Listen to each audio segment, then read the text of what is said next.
Tingaludeia afirmou que os fenômenos OVNIs, este contra-almirante dos Estados Unidos já aposentado, afirma que os objetos voadores não identificados, também conhecidos agora como WAFs, estariam sob o controle de uma inteligência.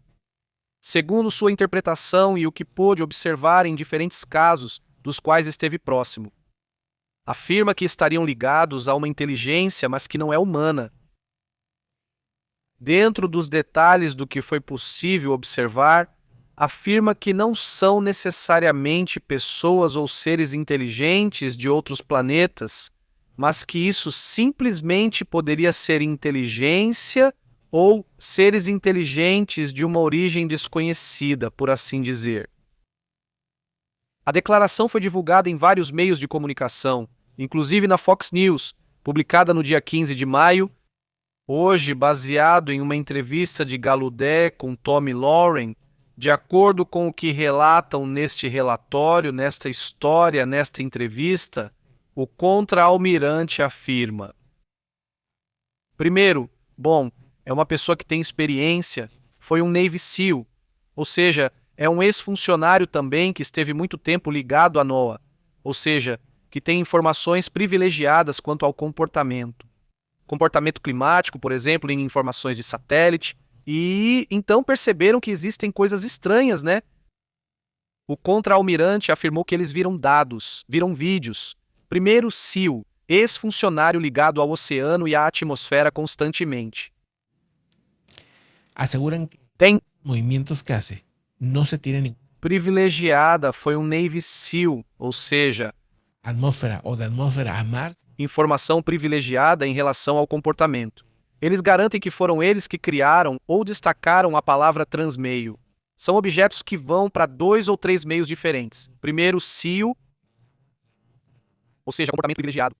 Primeiro, um que tem comportamento privilegiado, tem experiência SEAL, ou seja, um Navy SEAL privilegiado em relação ao comportamento. Um personagem é um SEAL e tem acesso privilegiado e possui informação e comportamento privilegiados.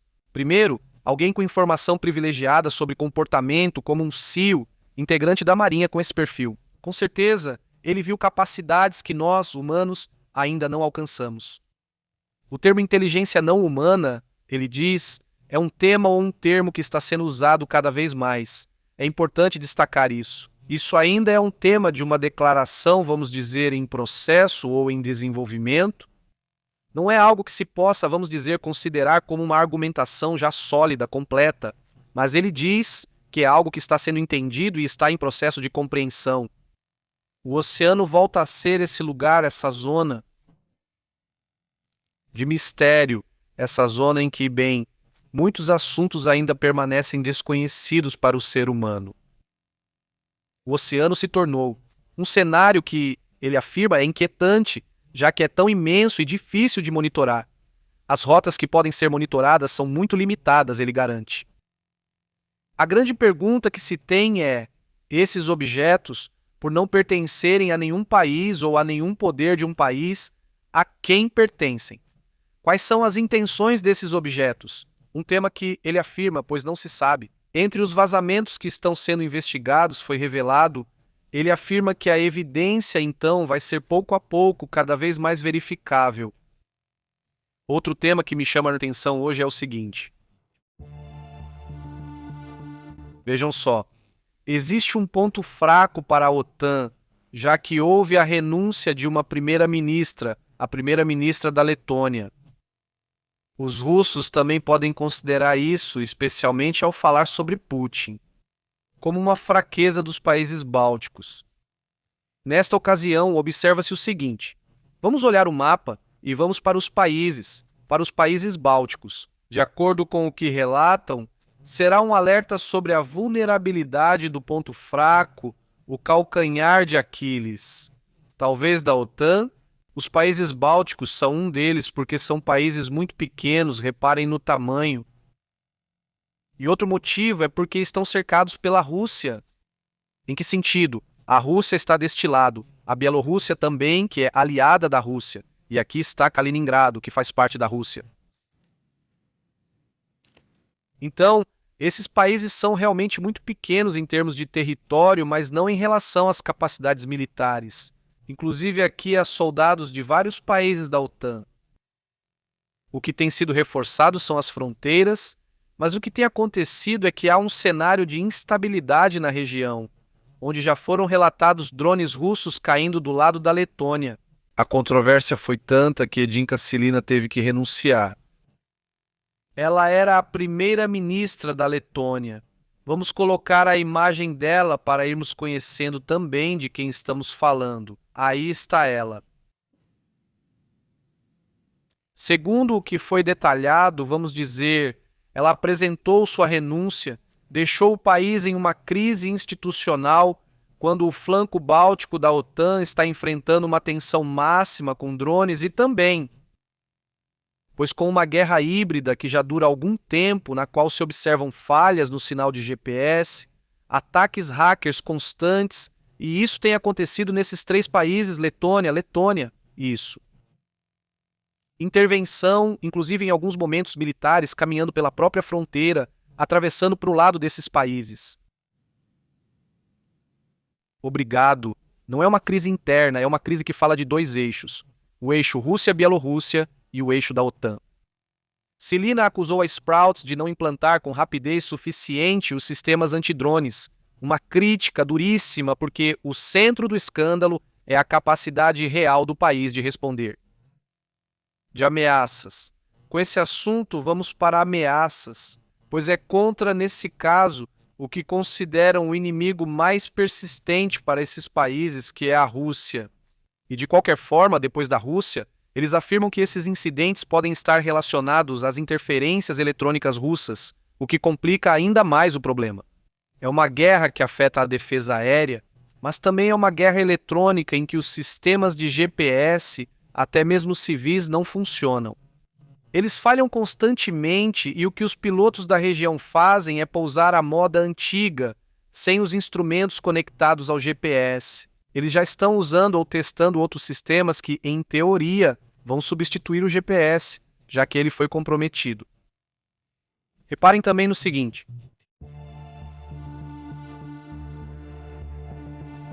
Está sendo relatado que os BRICS tiveram uma reunião, mas foi uma reunião que fracassou. A fratura no BRICS está se tornando cada vez mais exposta. Eles não estão conseguindo chegar a um consenso. São países muito diferentes, com opiniões distintas e até inimigos entre si.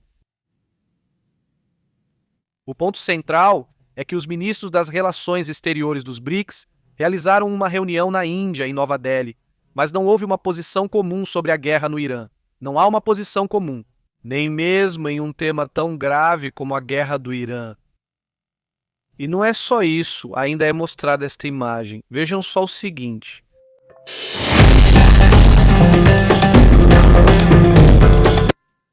Bem, com essa musiquinha bem ao estilo da Índia, não aparecem na Mood? O primeiro-ministro da Índia, para cumprimentar e abraçar então, o pessoal do país, neste caso dos Emirados Árabes Unidos, garantindo que vão aprofundar a amizade. Atenção, os Emirados Árabes Unidos são um país que está em conflito com o Irã. Isso é importante. Além disso, há também a questão dos Emirados Árabes Unidos. É o primeiro país do Golfo que também começou a atacar o Irã. Então, essa é uma mensagem da Índia, claramente. Está bastante incomodado, digamos, com o Irã. 2 países que, aliás, também fazem parte do BRICS. A declaração final não foi apresentada como um consenso, já que existem diferenças importantes de ponto de vista entre os membros sobre a situação da Ásia Ocidental e do Oriente Médio. E Irã e Emirados Árabes Unidos são os 2 membros mais recentes do BRICS e têm fortes tensões entre si, ou seja, eles são basicamente inimigos. Eles já se atacaram mutuamente. O Irã começou a atacar depois e os Emirados Árabes respondiam. Até mesmo os Emirados Árabes Unidos, com o sistema Domo de Ferro de Israel, operado por Israel dentro dos Emirados Árabes. Então, pois o BRICS traz uma forte divisão, afirmam que o bloco realmente falou sobre diplomacia, falou sobre diálogo, sobre soberania, sobre integridade territorial, sobre resolução rápida das crises, mas não quis apontar culpados, não quiseram mencionar ninguém. A questão do mar está em discussão sobre se o Estreito de Hormuz será aberto ou não. As diferenças também trataram das questões de Gaza e do Mar Vermelho. Atenção, atenção, porque continuam insistindo que querem fechar. Caso a guerra continue, querem fechar esse estreito, os iranianos. Então fecham este estreito, mantém-se fechado o Estreito de Hormuz, mas também poderiam tentar fechar a passagem para o Mar Vermelho e, consequentemente, para o Canal de Suez, afetando 20% da economia do mundo e, além disso, 20% da energia do mundo aqui deste lado. Então isso seria um golpe duplo. Vamos tratar de outros assuntos importantes.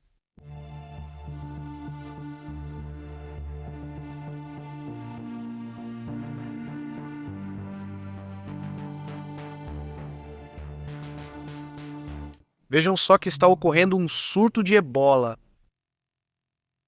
De tempos em tempos, a cada alguns anos, ocorrem surtos que geram alerta, tanto em nível regional quanto até internacional. O surto ocorreu em Ituri, uma região mineradora e de fronteira, levantando preocupações sobre Uganda e Sudão do Sul. Veja no mapa do que se trata. Estamos falando, para começar, porque existe um Congo que é a República Democrática do Congo, que é sobre a qual estamos falando. E tem este, o Congo, mas hoje falamos da República Democrática do Congo. O caso é grave, pois já causou muitas mortes. Em breve falaremos sobre isso. Olhem, essa é uma cepa que apareceu nessa região do mundo e que deixou muito preocupados o pessoal de Ruanda e do Sudão do Sul. Digamos que essa região, Uganda, Ruanda, Sudão do Sul, são países fronteiriços. E é nessa área que está localizado, foi onde encontraram esse surto. O mais grave desse surto de ebola é que há 65 pessoas falecidas, de acordo com o que o próprio país informou. Isso é o que se sabe.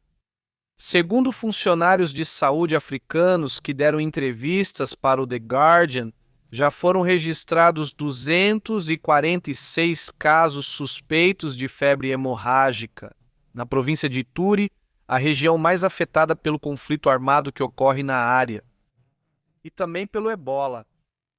O ponto crítico é que as análises preliminares apontam para uma variante chamada Bundibugyo, uma cepa para a qual não existe uma vacina licenciada, diferente da cepa de Zaire, que tem vacina, para esta não existe. O Laboratório Nacional de Pesquisa da República Democrática do Congo detectou o vírus ebola em 13 das 20 amostras analisadas, o que aumenta a preocupação sobre o que está acontecendo com as equipes de saúde. A província, aquela que mencionei, chama-se Ituri. Eles afirmam que não é qualquer lugar, é a região com mais vilarejos de mineração e isso gera muito movimento de pessoas e de rotas fronteiriças que estão constantemente ativas, com gente cruzando de um país para o outro. Então isso espalharia esse problema muito facilmente. O CDC da África também convocou reunião urgente com autoridades da República Democrática do Congo, com Uganda e até mesmo com a própria OMS e as farmacêuticas da região, para coordenar uma resposta regional, de acordo com o que disse o próprio diretor do CDC africano, chamado Jean Kazela. Ele advertiu que a alta mobilidade populacional entre as áreas afetadas gera um problema. É um problema à parte e, portanto, ele está buscando coordenar entre as zonas sanitárias de Mongualu e Rampawara, que são onde há mais relatos de casos suspeitos. Assim como também para Bunia, uma cidade que é chave na parte mais ao norte da República Democrática do Congo. Eles já enfrentaram outros surtos em outros momentos, mais ou menos nos últimos anos, houve 16 surtos. É uma região historicamente onde o ebola ocorre com mais frequência.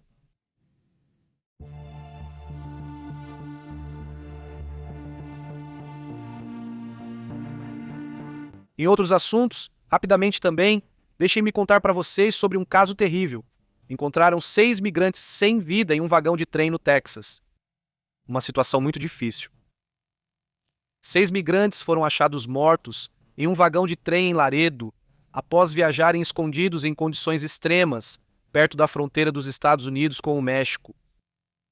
Eram pessoas do México e Honduras, 3 mexicanos e 3 hondurenhos, segundo o médico legista.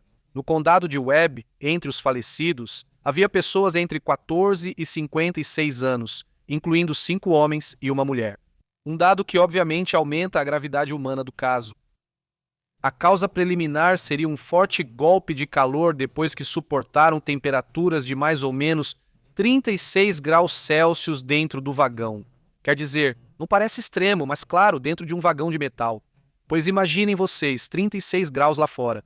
Mas como será lá dentro? A descoberta foi no dia 12 de maio, quando um funcionário da Union Pacific alertou as autoridades após encontrar os corpos no trem que seguia para Laredo. O trem havia saído de Long Beach, Califórnia, em 7 de maio chegou a Del Rio, Texas, em 9 de maio passou por San Antônio e finalmente chegou a Laredo, onde essa situação trágica foi confirmada, evidentemente. É assim que está essa questão, né? Vamos para outros temas importantes. O que mais temos por aqui? Vejam, vários assuntos. Antes de tudo, quero mostrar esta imagem para vocês. Vocês veem a forma como, agora muitos dos trabalhos na China são apresentados, sobretudo entre os jovens. Eles têm a ver com temas digitais, seja, por exemplo, entregas de pedidos, não é? Mas também muito de criação de conteúdo.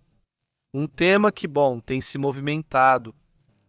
Como já existe um setor importante da população que está focado não só em aparecer na tela, mas também em oferecer algum serviço relacionado à produção de conteúdo. Um tema que, afirmam, se tornou importante, principalmente para diferentes cidades, nas quais é um sistema que pouco a pouco começa a ganhar força e que ajuda a sustentar o emprego para muitas pessoas. Milhões de pessoas que têm um trabalho relacionado a algo digital. Isso é relatado na China, mas é algo que está acontecendo praticamente no mundo todo. Seja um trabalho de meio período, um trabalho mais extenso, mas é uma questão que está cada vez mais comum, mais visível. E, também faz parte dessa nova economia mundial que estamos vivendo.